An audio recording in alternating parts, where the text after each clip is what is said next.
دو بڑی پارٹیز ہیں اور ہم وہ پولیٹیکل پارٹیز ہیں جو اپوزیشن میں بھی اکٹھے رہے، پھر جو حکومت جب بنی، جب تحریک عدم اعتماد کے ذریعے ایک آئینی طریقے کے ساتھ ایک گورنمنٹ کو ہٹایا گیا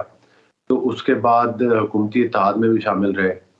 تو ظاہر ہے کہ تمام اسٹیک ہولڈر، تمام پولیٹیکل پارٹیز جو ہے ان کا ایک کردار ہوتا ہے۔ ظاہر ہے یہاں پر جس طرح سے ملک میں لاک ڈاؤن ہوتے رہے، جس طرح سے دھرنے دیے جاتے رہے، جس طرح سے ملک میں انتشار انگیزی ہوتی رہی۔ انتشار انگیزی سے مراد یہ ہے کہ ایک پولیٹیکل پارٹی جس کی سینیٹر صاحب نمائندگی کرتے ہیں،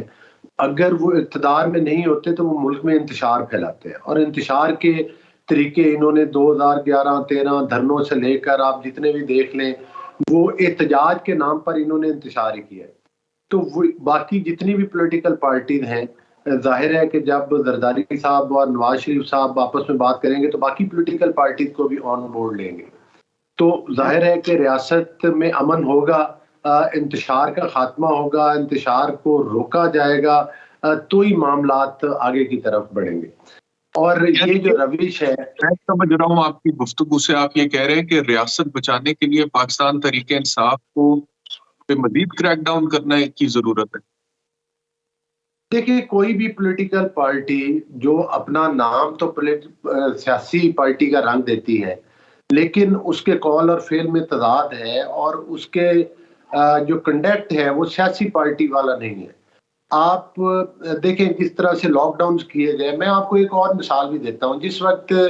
یہ دھرنا لے کر یا پروٹیسٹ لے کر اسلام آباد آئے تھے، سپریم کورٹ نے بھی ایک حد مقرر کی تھی، اس کے باوجود یہ ریڈ زون میں داخل ہوئے، اور اس وقت بھی ان کی سہولت کاری ہوئی۔ ریڈ زون میں داخل ہونے کے باوجود سپریم کورٹ نے ان کی سہولت کاری اس وقت کے چیف جسٹس صاحب نے کی،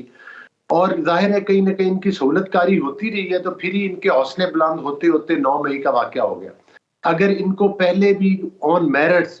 ان اشتعال انگیزیوں سے روکا جاتا، ان کی سہولت کاریاں نہ ہوتی،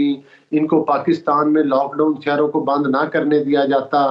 جلاؤ گھراؤ کی سیاست کے نعرے نہ لگانے دیے جاتے، تو میں سمجھتا ہوں کہ پاکستان آج اس نیت پر نہیں پہنچتا۔ سب سے پہلے تو سینیٹر صاحب کو چاہیے کہ 9 مئی کے واقعات کے اوپر مذمت سے اپنا پروگرام شروع کیا کرے، کیونکہ وہ واقعات ہیں جن کو کبھی بھی فراموش نہیں کیا جا سکتا۔ اور جہاں تک یہ بات کر رہے ہیں کہ جناب ان کی پارٹی کو جلسے، وہ ٹھیک ہے، نگران حکومتیں ہیں، ہم تو سمجھتے ہیں کہ سیاسی پارٹیوں کو ضرور جلسے جلوس کی اجازت ہونی چاہیے۔ کیا یہ اپنے قول و فعل سے ثابت کرتے ہیں کہ یہ سیاسی پارٹی ہیں؟ بلوچ صاحب، یہ جو اسحاق ڈار صاحب کی بات کر رہے ہیں کہ وزیر خزانہ تو وہی تھے پی ڈی ایم کے دور حکومت میں بھی، تو ابھی کیا ایسا ہوگا اگر میاں نواز شریف وزیر اعظم بنیں گے؟ پرفارمنس تو اسحاق ڈار صاحب ہی کریں گے نا اکنامک فرنٹ پہ،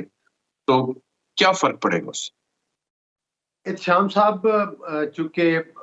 سینیٹر صاحب بات کر رہے تھے تو ظاہر ہے پھر میں لقمہ تو دے سکتا تھا لیکن مداخلت نہیں کر سکتا تھا۔ مطلب ہے کہ انتہائی افسوسناک صورتحال ہے کہ انہوں نے دوسروں پر کیچڑ اچھالنا تو سیکھا ہے لیکن اپنے گریبان میں جھانکنا نہیں دیکھا۔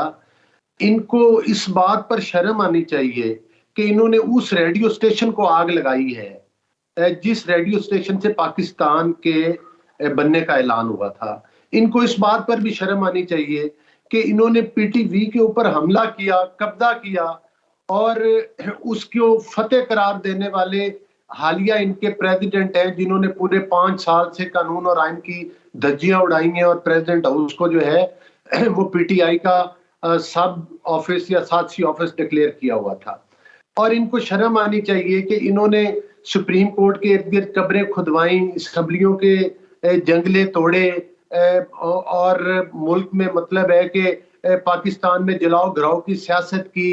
موٹر ویز کو آگ لگائی، انہوں نے شہداء کے مجسمے توڑے، انہوں نے شہداء کی یادگاروں کو آگ لگائی۔ یہ وہ دہشت گردوں کا جتھا ہے۔ اگر ان کو اقتدار ملے تو پھر ٹھیک ہے، اگر یہ اقتدار نہ ملے تو پھر پاکستان اور پاکستان کی سلامتی ان کے لیے میٹر نہیں کرتی۔ پھر دوسری بات یہ ہے کہ شرمیلا فاروقی صاحبہ فرما رہی تھی کہ ظاہر ہے کہ ان کی کوئی ڈیولپمنٹ سکیم، تو میں